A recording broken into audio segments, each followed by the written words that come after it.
All right, all eyes remain on President Trump, who now heads to Brussels later today, where he'll come face-to-face with NATO leaders after putting them on notice. I'll see NATO, and I'm going to tell NATO, you got to start paying your bills. The United States is not going to take care of everything.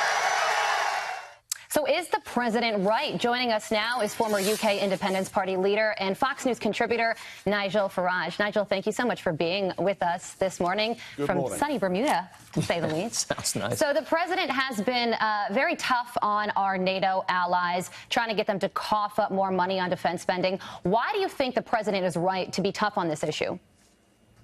Well, the president's not being tough on the issue. The president is merely quoting the rules of the club. To be part of NATO, you've got to spend 2% of your GDP on defence. The fact is there are 29 members of NATO and only 6 of them are actually paying the membership fee. So the argument is, why should America protect all these countries if they're not prepared to make a fair contribution? I think it's a wholly reasonable argument, but it's set, you see, against the background of the European Union wants to build its own army, its own European army, and Mr. Juncker, who heads the European Commission, is saying you only need to pay 1%.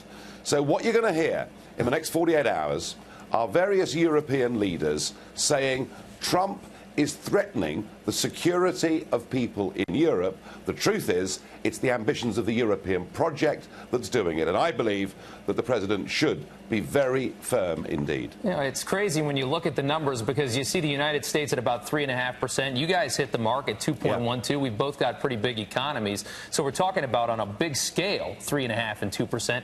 And then you've got all these smaller countries who are just getting the deal of a lifetime, paying maybe 1% of a very tiny GDP to join a club that gets you the backing of militaries that are worth trillions of dollars. I mean, what a sweet deal. And how could anybody not call them out, is what I'm saying. Yeah, no, absolutely. I mean, it's freeloading, isn't it? But it's not just the small European countries that are cheating. Germany, you know, 80 million people, the biggest country in Europe, and Germany is only paying 1.2%. And I think that President Trump and Angela Merkel need to have a very frank discussion about that. Otherwise, as I say, European countries are freeloading off American taxpayers. Now, some say that President Trump isn't going to want to ruffle any feathers at this NATO meeting because he's meeting with Vladimir Putin very, very soon. What do you think about that? Well, look, you know, the fact that he's meeting Putin must be a good thing. Whether we like Putin or not, the whole point about Trump's strategy is you go out there, you meet people, you talk to people, maybe, just maybe, you build a personal relationship, and that makes things better. There are many in Europe, particularly in Eastern Europe, who are still very paranoid about Putin and about Russia. I think the truth of it is it's the Ukraine. It's that whole issue of the Ukraine and the Crimea that has led to such a terrible deterioration of conditions.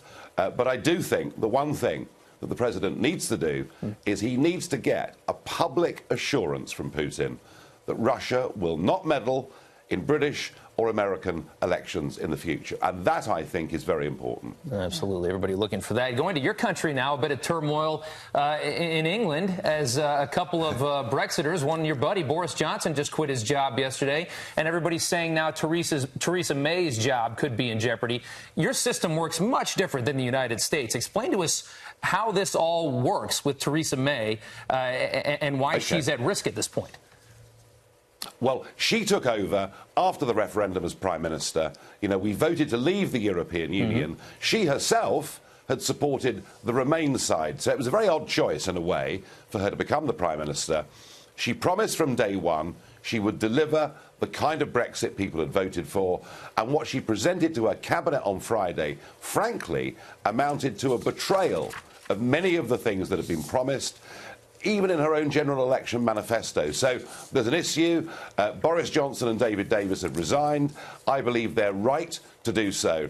I'm now of the view that if she stays as Prime Minister, we will not get the Brexit we voted for. We will not be able to sign a trade deal with America and other big countries around the world. So what it now needs, it needs 48 Conservative members of Parliament to sign a letter of no confidence, and that would then trigger a big debate within the Conservative Party about whether she can continue or not.